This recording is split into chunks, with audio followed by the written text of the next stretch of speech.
What's up, dudes? So, you might notice this looks a little bit different, and it's because I'm filming it on my old camera from, I don't know, 2007, 2008. So I'm going to talk for about 2 minutes, and then I'm going to air a video that, I forgot how important it was, but it changed the course of my life. I think it was from back in maybe 2003. My buddy Dan, who I made a movie with called Give a Damn, now called What Matters, we were really good friends at a church youth group, and one night we just sat up all night making a video, and then what happened after that was he left for film school in California, and I left for Missouri State, and we just kind of disappeared, and then we ended up coming back together, and then going on this trip, did a thing. That happened, and then after that, a big thing happened, which is my backyard and what you guys are familiar with. But I think between now and then, between the beginning and Thunderdome, there's a lot of like things that were like definitive points in the road where things just kind of changed who I was. And I'm at a point right now, you guys, if you've seen the movie, you've seen that I evolve every 6 months or a year, and sometimes it's very taking care of myself. That's a new evolution. Sometimes I just decide to do something different. For a long time, I spent about 10 years hunting ducks. Getting really good at it. There's ducks, geese back there, and I loved it. I absolutely fell in love with it. And then it was Thunderdome, and there's been a couple things in between that have gone a little bit, but not forever. And filmmaking was one that, the video I'm going to show you, we stayed up all night, we filmed it, and honestly, we became better friends because of it. And after that, it was like, it planted a seed in me that, you know, like neither one of us knew how to edit videos in that beginning, and then he went off to film school and learned the right way to do it. I went down to school, I was an angry atheist because I left the church at that point. I was really questioning and like dealing with a lot of doubt, and so I kind of joined up with the atheist group, and we started this flying spaghetti monster thing in Springfield. And there was a long time where I was just kind of mad, and I was just honestly kind of a dick, and over the course of, you know, however many years after that, I kind of just evolved into this thing that I am now. And at some point in time, like, I decided that I didn't want to be an asshole anymore. And yeah, like, the church has done some things. They judge. It's very much like people are innately bad, I think, is the message that I received of the church, and here's why. And that would always really, it didn't sit well with me. Like, and that was my main issue with the church. I don't feel like people are innately bad. And the more I spend time with people across the country and in other countries, I feel like we're all pretty much the same in terms of what, you know, what we want. We want to be happy. We value family and friends. And I think it's easy to focus on our differences and just piss at each other and fight. Like, especially when the internet started. That's all we did, is we just kind of yelled about stuff because we finally had something to yell about, and then people would say, hey, here's a new thing, and there's a lot of anger. And now it's getting to the point on the internet, I feel like no one's really yelling anymore. And I started making YouTube videos back in 2006. Like, I've been here since the beginning. This is my third channel, and it was great. And I might be getting ahead of myself a little bit, but okay, so Dan went off to film school, I went off to Missouri State. I eventually went out and visited Dan in California, and I filmed my first video. It was this waterfall video in Yosemite, and at that point in time, I came home, I opened Windows Movie Maker, which you all have on your computers, unless you're a Mac guy. You guys are cool. And I just put stuff in a timeline, and then I took a song that I liked, which was Jimmy Eat World Futures, and I made this cool little waterfall video, and I uploaded it to YouTube. I didn't think anything about it, but I just, like, it's planted that spark in me. And I'd always been someone who really loved music, but I didn't really know what to do with it. Like, I bought a guitar that I played once and made noise with. And after the waterfall video, I just exploded, and I went off in this direction. And this is like me being like 22, and really, I hadn't picked a major at that point. I think I was general business just because I had an associate's degree. But with the filmmaking thing, it just kind of spiraled out of control. Like, in my first year, I think I made about 100 videos, and the key difference is Dan went out to film school, learned how to do it right, and I just started doing stuff, and it wasn't right, it wasn't perfect, but I was having fun. I was expressing the songs, and like, a lot of my early content is very song driven, and even still, if you watch Thunderdome, like, it's entirely driven by the ups and downs of the music, and I think that's one of my strengths. But 100 videos, and then it was 200 videos, and I started a new channel, and I got a DVX 100, and it really kind of took off, and I started filming some conferences and doing some other stuff, and really, before you know it, I was like, oh, I'm accidentally a filmmaker, and I was hesitant to call myself that for a long time. And even after we released our first feature film, like, I was like, yeah, you know, because I was really good at filming stuff and good at editing my weird little things, and I was getting paid at that point, but I was always hesitant to call myself a filmmaker. And so, did the run on that. We've spoke at over 100 universities around the country, showed our movie. And even at that point, like, since I wasn't the director, since I wasn't the guy who was a Rob Lehr film, a lot of people didn't even know I was a filmmaker, and that was really the thing that bugged me the most, is because, man, I was dedicating my life to this, and I really just, I don't know, like, I almost felt like I had something to prove to myself, and Thunderdome happened out of necessity. It was a coping mechanism, and then it was good for a year for me, and then I decided that this is what saved my life. This story needs to be told. And so I decided to do a short film about it and just kind of tell my story, 20 minutes, 5 minutes, whatever it was going to be, and then it evolved into, oh wow, there's enough here to do a feature film. And then it turned into, I want to prove that I can do a feature film. I want to prove from start to finish that I can do this, I can write it, I can direct it, I can edit it, and then have it go to a film festival and kind of, I don't really know, it was mixed emotions because I really wanted to tell the story, but really it was almost proving to myself that I could do it, that I was a filmmaker. It wasn't just the guy who was holding the camera. And y'all, if you've been watching, like, it turned out pretty good. Like, I'm really proud of how it turned out. And now me and my buddy who started in the church doing videos, we're both award-winning filmmakers. 10 years down the line. Like, it's because I said I want to do this, and I taught myself how to do it. I've never taken a film class, and now, like, on paper, I'm justifiably a filmmaker. That's pretty cool, and I think the reason why I'm even making this video right now is because in the beginning of YouTube, man, this is all new territory. Like, we had Facebook. I got on Facebook in 2005, and that was really cool because you could talk to everybody. I remember doing all chat rooms, and that was really neat, but it wasn't personal, and Facebook was just like, you got to annoy your friends all the time. And then YouTube came out, we're like, oh my god, we can watch Robot Chicken all the time! And it was really, really special for a long time. And then I kind of fell out of love with filmmaking for a while. Came back to it. The golden age of YouTube, I think, is at first it didn't really know what it was. It was just kind of a bunch of people talking or making crappy videos like I am doing right now. Problem with old videos, you had to like film on a video camera, like, and then find how to get it on your computer and then edit it, that's a lot of steps. Now it's like you plug it in and you upload it with your phone, but back then it was a big deal. And so the people making YouTube videos in the beginning were like, it wasn't so easy, there was a big barrier to it, so there wasn't a whole lot of stuff. So my videos sucked back in 2006, and I got 100,000 views on a couple of them. People were just like, I was getting awards every couple of weeks of just like best in this category, and my stuff sucked. I didn't know what I was doing. And over the years, I think, first off, I'm going to say I think YouTube is dying, and it really makes me sad. And I mean, like, it's still going to be there. Google spent a lot of money on it, so they're going to do it. But I think that's the problem. I think there was a lot of money spent on it, and it was really special. And it was this personal thing that, you know, it could be anything you want it to be. There was the film production stuff, like the really great stuff, the high budget stuff. And then there was the people who were literally every day kind of making a video about them singing a song or them filming their friends. And that was really cool too, because we got to interact with people. And over the course of, like, it was getting this way 2 years ago, but January 1st, 2016, they cut ad revenue so bad that they really have cut the legs out from underneath a lot of people. And so when I first started, I got better and better, and now I'm an award-winning filmmaker. I was on an up and up track to kind of get to the point where I am now, like making a feature film. I was a filmmaker before that, but I'm a good filmmaker now. And so in theory, my stuff is getting better and should be getting more watches and more stuff. But now it's getting to the point where you make less and less money each year. It's harder, unless you join a multi-channel network, to get it noticed, unless someone is actively soliciting your stuff. And it's really, as a small channel starting off, like, I took everything I learned from 8 years of YouTubing, put it all together, and did this huge launch with a Kickstarter. And it lasted for a little bit. I got some exposure, and I was making like $220 a month in November 2015. And then my friend died, which you've seen the video about that. That was Adam, and that just crushed me, and then I was in the hospital. And I'm sure what you're wondering right now is like, oh, Rob's acting kind of weird. Is he suicidal? And thank you for wondering. I really appreciate it. I'm not actually right now. I'm pretty in tune with how I am. Right now, I'm in the middle of an evolution, and things are changing, and that's okay. But, I mean, I would tell you, I probably would, like, it's usually like I kind of go into my seclusion. But right now, I'm doing it right. This is, so far, everything you're about to kind of witness, it's personal transformation, but it's very much applied in the correct direction while actively seeking positive benefits in my life. So don't worry about it. We're good. Just kind of trust me on that. So YouTube dying. Why it's dying is because when they cut the ad revenue and how it's harder to get started and get rolling, and it kind of killed that natural build to it.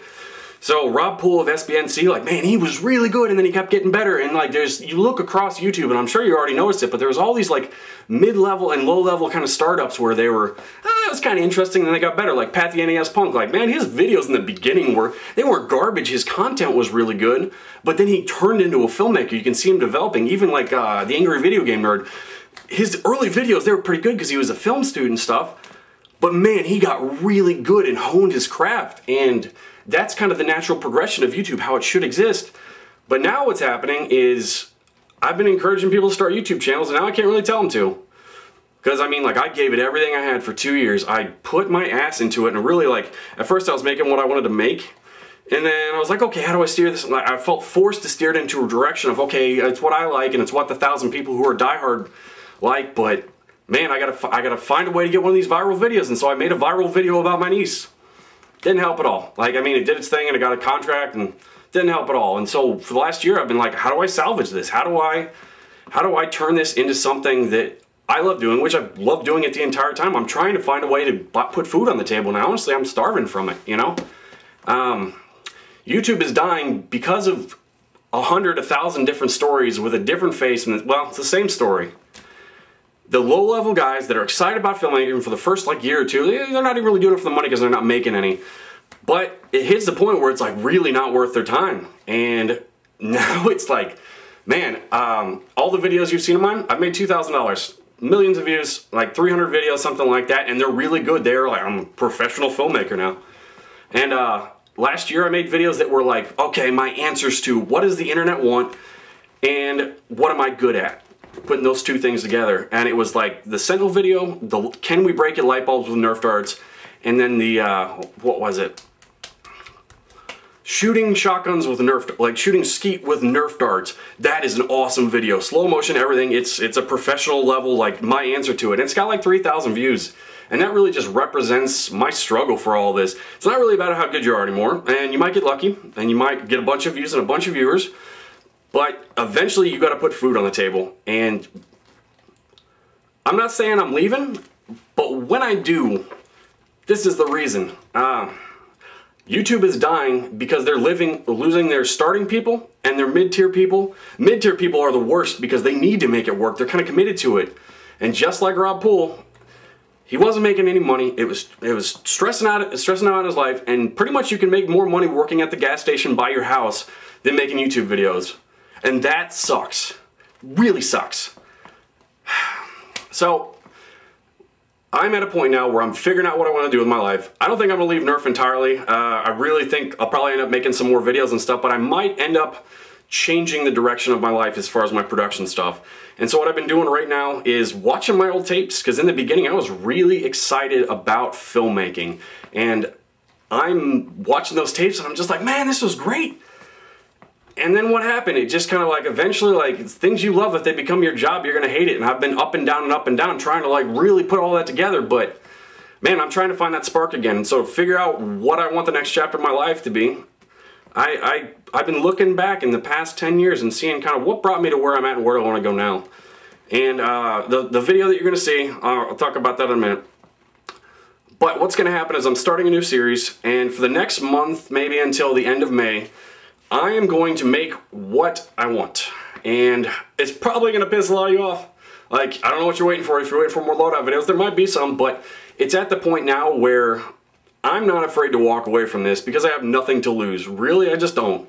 And so I'm making videos for the next month and a half for the 1,000 people who will watch anything that's on the channel. I appreciate you so much. And the stuff that I think is going to matter, or the stuff that just makes me happy. And YouTube's like, you've had to make your videos shorter and shorter, and just like the attention span's just been going down, except for those diehard people. And so the people that are listening, the people that want to see where this is going, the people who want to know more about Thunderdome and me and my story, you're gonna get the videos. And so for the next month and a half, I'm gonna pretend like this is my last month and a half. It's very much pretend at this point. I'm not planning on leaving. And I'm going to make the videos that, if there was an end, that I would want to make before that. And to make sure that I put it out there. A lot of that's going to be the Thunderdome interviews. I want to make sure those are all documented because I think they're gold. I think I really like, there's an appreciation for people who've let me film them over the years. And I want to make sure those interviews are out there for them to say thanks to them. And also just because I think there's a lot of potential to help people, and I think you're going to enjoy them. Another thing is music. Man, I love music. There's so much music in my videos. And in the beginning, I was starting to make videos, and then it was like, all of a sudden they started doing the band hammer and like kind of taking off tracks. Like, so first one was Jimmy 8 World, and that was fine because no one was making any money, it didn't matter. And then they started just going, nope, can't use that, can't use that, can't use that. And it just turned into this kind of like, oh, it's a wasteland and I can't use any big music. And so I started just kind of like reaching out to local artists and stuff. I was friends with a dude in a band, he was my roommate, loved his stuff. I made a lot of stuff with his music, and it was great. And then another band, same story. And then, you know, Happy Video Game Nerd, Stop Skeletons from Fighting. That's another story that just like, he's kind of turned it around because he's doing well. But he started kind of just having pretty good basic knowledge of Windows Movie Maker kind of type stuff. And then he's awesome at editing now. And I'm glad it worked for him. But he also had a band called Starship Amazing that just like I randomly found from watching his videos, and sometimes they were in them. And I downloaded every track I could get. I bought every album, and I've just been like, I would argue the biggest Starship Amazing fan since then. It's good stuff. It's like very video game music. It's me. And at one point in time, like, their stuff's all Creative Commons. It's out there. People can use it unless it's for money, and then you need to ask. And at some point in time, I was like, hey, I love your stuff. Like, I really would like to make some videos. I hope I can promote you with it. And they let me have it. Derek and Calvin, thank you so much, guys. Like, I probably got 100 videos with your stuff in it, and I hope you've bought some money. You've had some money for tacos because of it.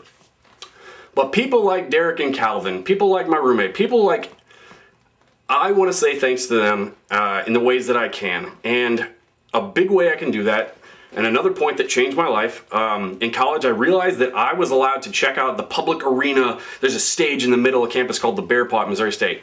And I realized I could just rent it out, and they would give me all this PA equipment and speakers and just like everything I wanted, as long as I wrote it down on a piece of paper when I was doing it, and then request funds for what I needed.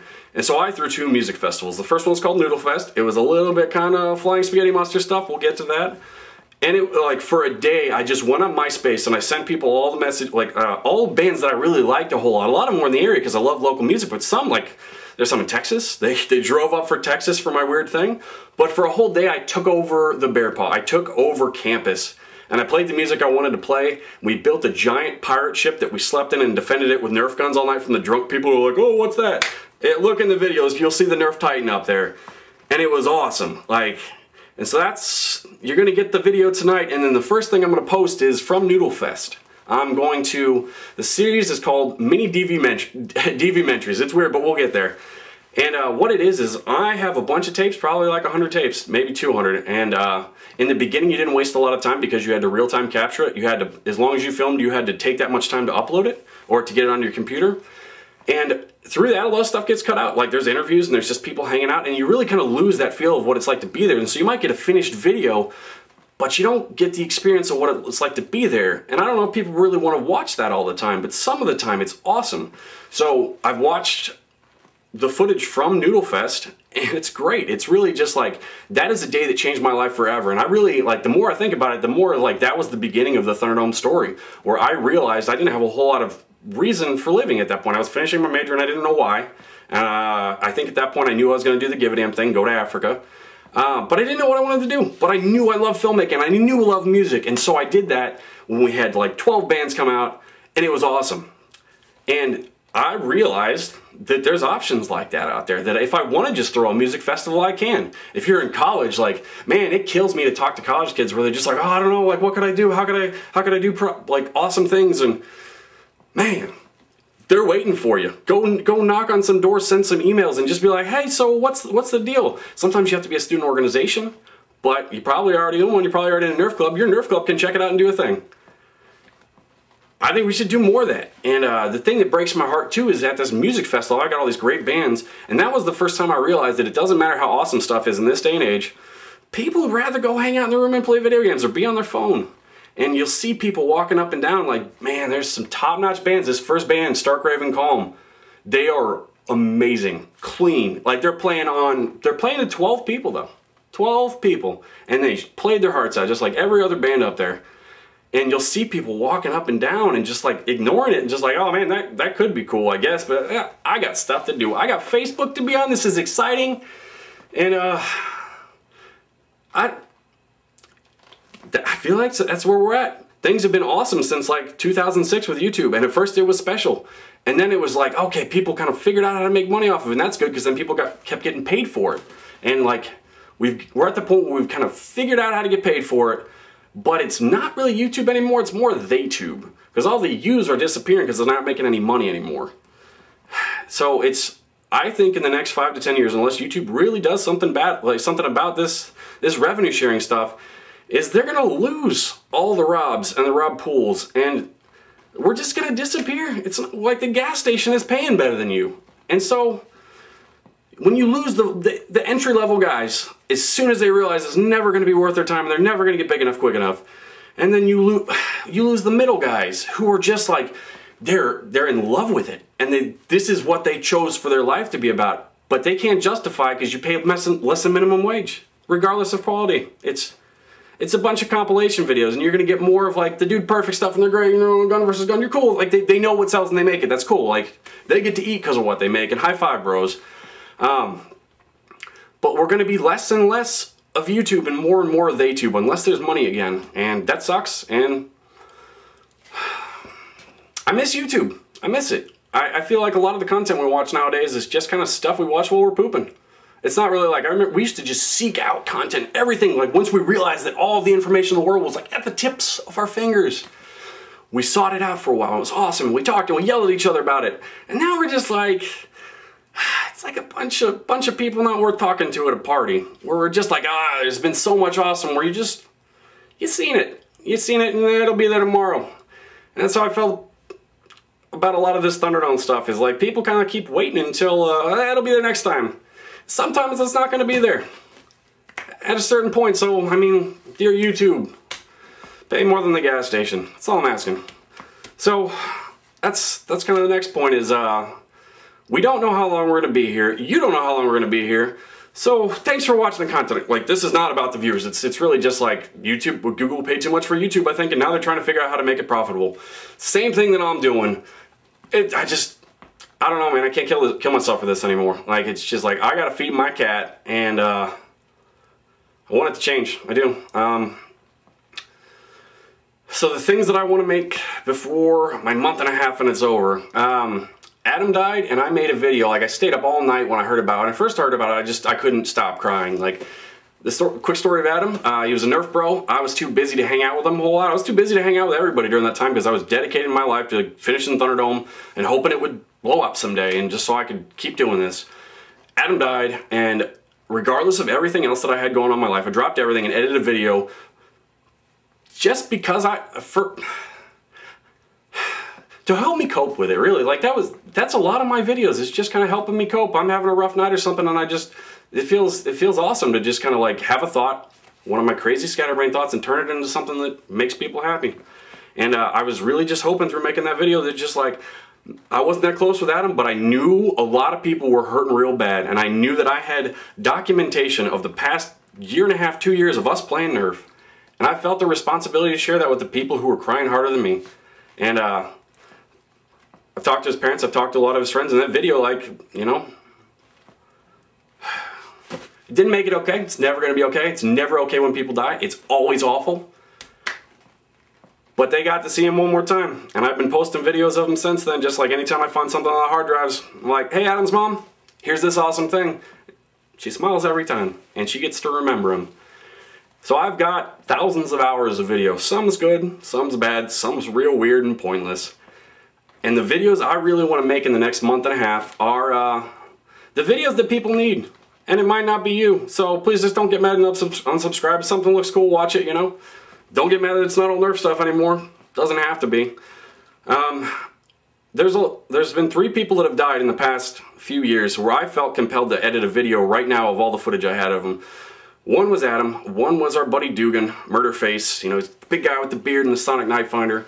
Made a video for him. And then a guy named Lucas Kane. And Lucas Kane is a dude I knew in college. He was like kind of the weird out there one. Like I was weird, but not like as weird as I am now. And he was just a real cool bro. Like, I met him at a bunch of parties and stuff, and we kind of, you know, sat on the porch and talked. And the lasting impact that dude had on my life, he absolutely changed my life in very small ways, but they went big places. is he deleted his Facebook account one time. I'm like, what's up, man? Like, and he was a guy who deleted and never came back, you know? I saw him at a party, I'm like, hey, why'd you delete your Facebook account? He's like, man, Facebook's like life support for friendships, and I don't really want to deal with that. I want to be friends with my friends, and even if that's only 3 people, like, people weren't meant to be friends with 100 people, 1,000 people, 1,000,000 people. Our brains were not built to handle this. Inspired or not inspired, that's later. Don't care. We're not meant to be able to handle this. And so, really, I remember Lucas Kane, life support for friends. And sometimes for me, Facebook, just like, I'm afraid of the messages I'm gonna get.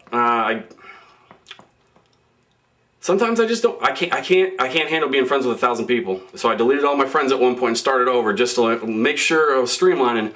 But I'm not afraid to delete my Facebook now. And I've been too afraid to stop doing the YouTube thing because, man, I'm hoping it'll work out. Because I like doing this and I like telling your stories.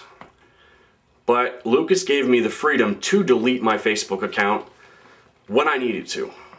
And so, the first music, no, I think he was at the second one. The second one's called Your Mom Fest.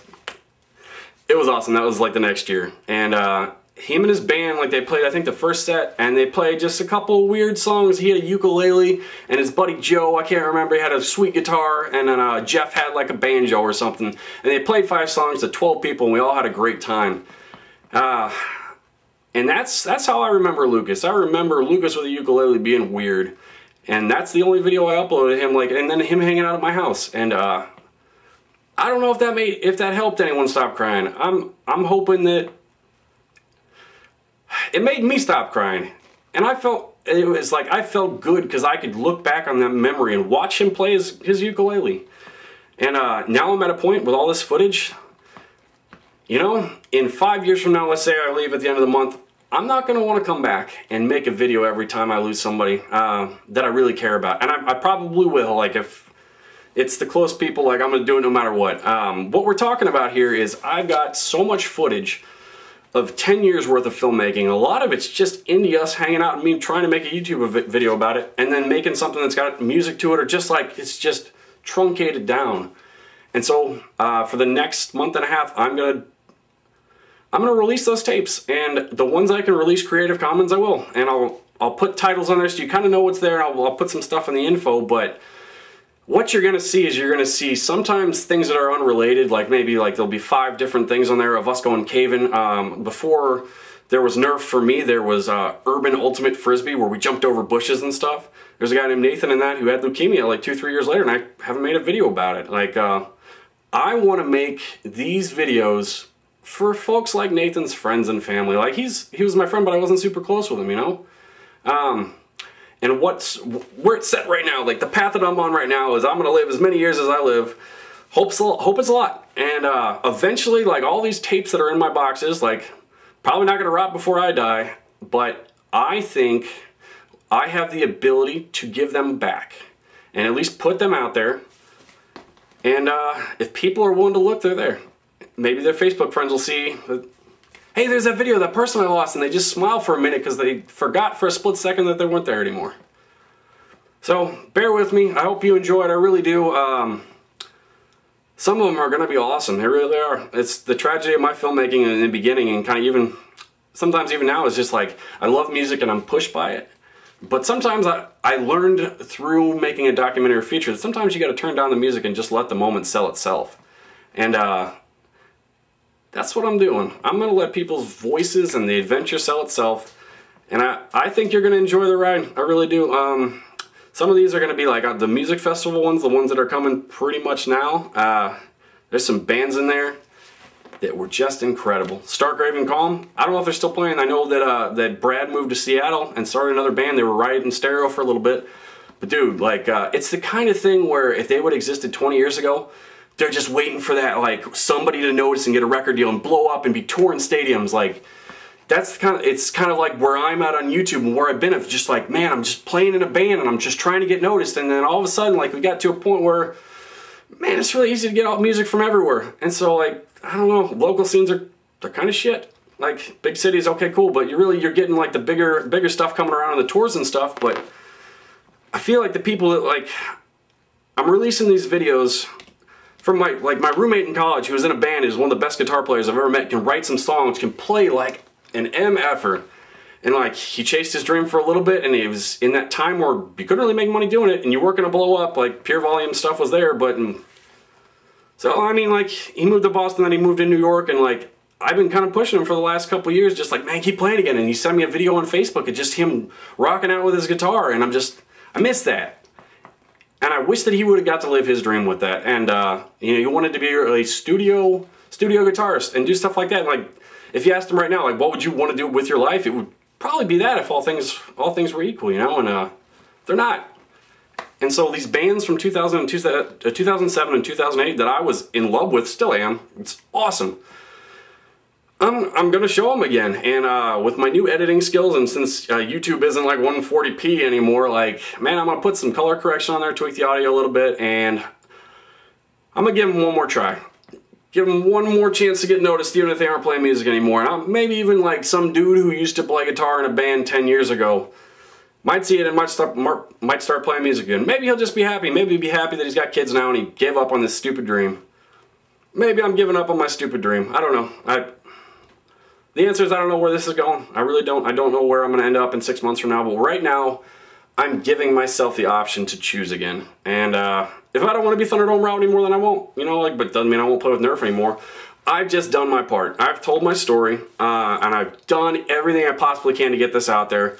Thunderdome documentary's not dead. I mean, like, hopefully the tour gets all picked up. Like, me and Drac are wanting to go around. Really, just it's tough to get stuff rolling, you know. And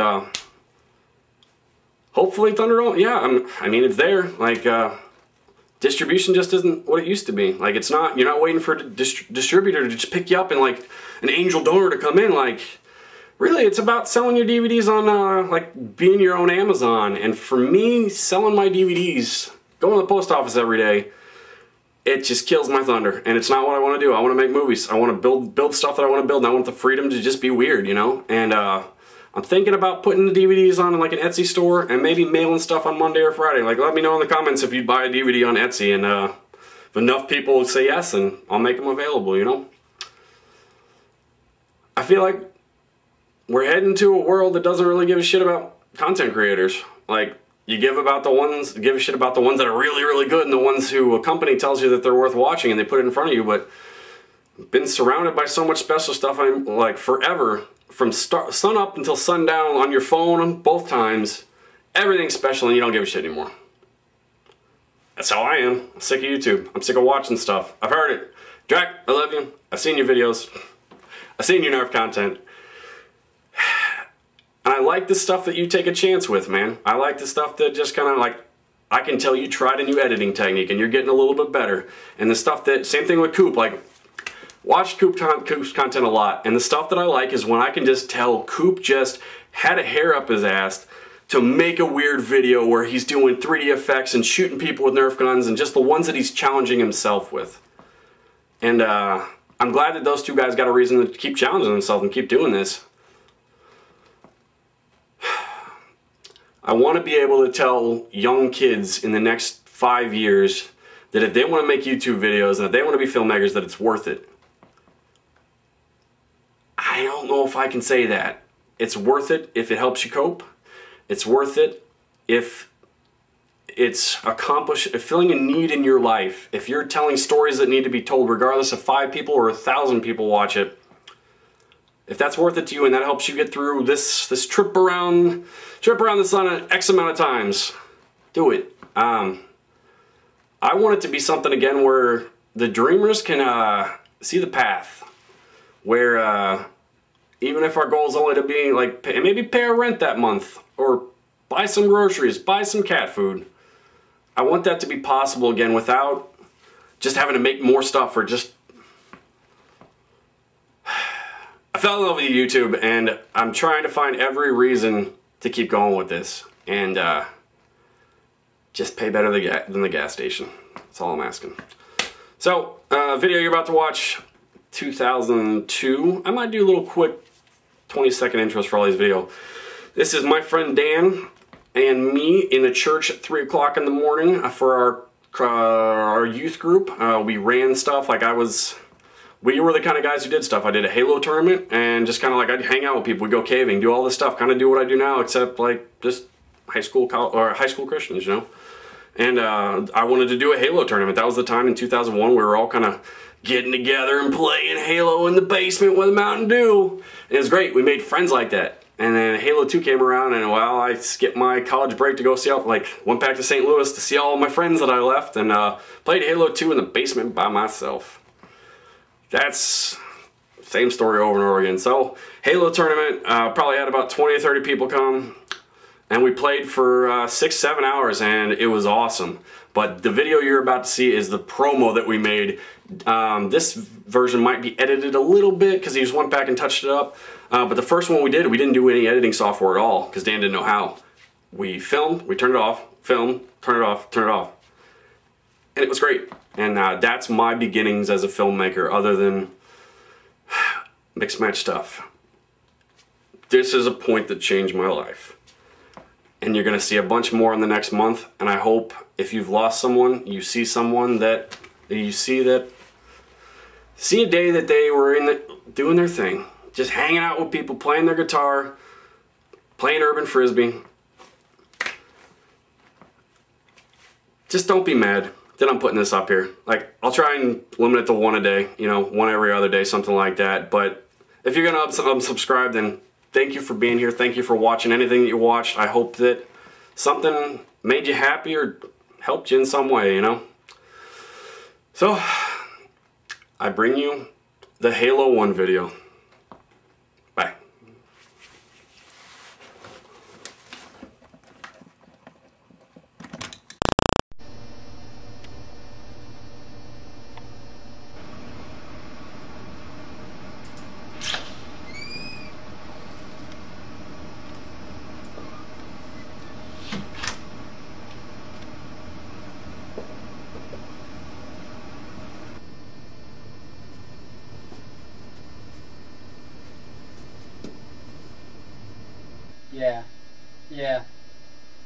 Yeah, that's nice. Yeah.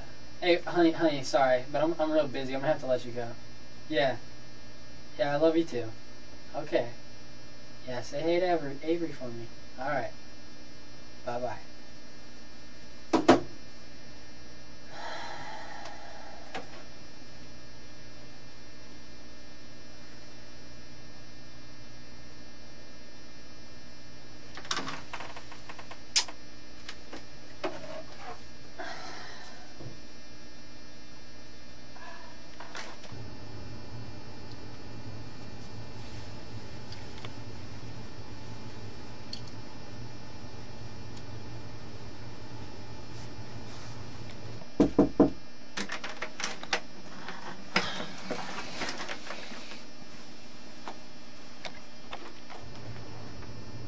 Susie, hey, I didn't expect you. How you doing? Hi, David.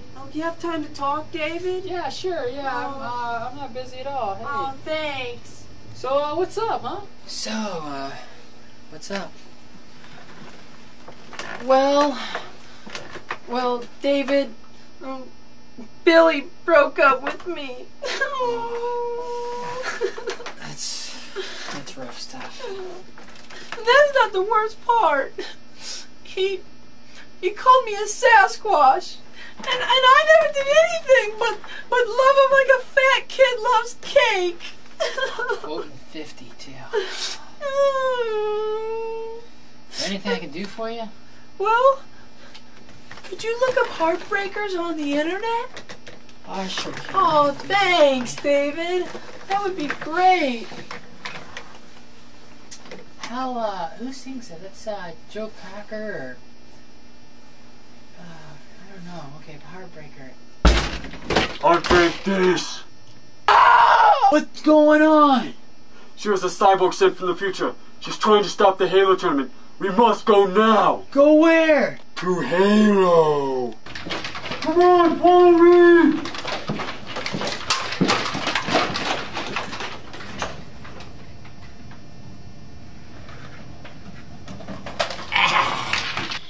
Come on!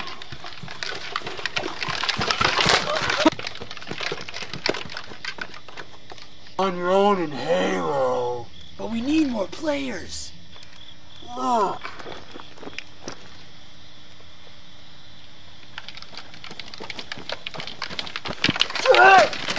Ready to play, punk? Monkey Face McGee. Wanna kill you. Demo 50. That's short for David Morris.